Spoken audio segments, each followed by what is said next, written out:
Hello everyone, welcome to our SIA last minute revision app.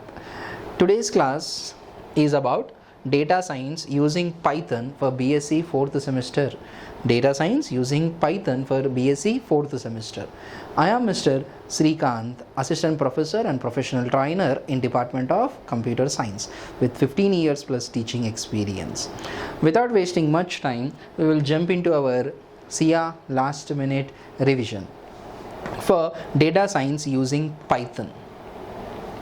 Let us go with the paper pattern first. So here you are going to have two parts, two sections in your question paper. In the part A, you have 10 into 2, 20 marks, where 10 questions will be given to you and you need to answer all the 10. 10 questions will be given and you need to answer all the 10 questions. Each question carries 2 marks.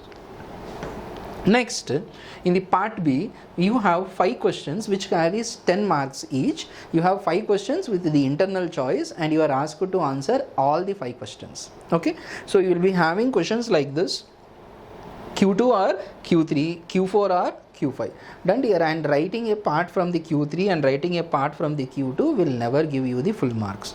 Either you have to write Q2 completely or either you have to write Q3 completely. Done? Please take care of that. So question paper pattern, we have 2 sections. Part A, 10 questions, 2 marks, 10 into 2 is 20.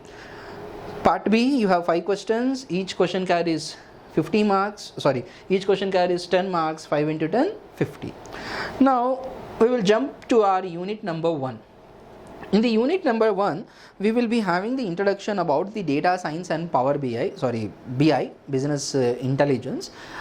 Most of the questions what we are going to discuss here are quite important questions. We did a basic analysis with our previous year question papers, and this year has been predicted that these questions might appear in your upcoming end semester examinations. We are not discussing about the entire syllabus. Okay,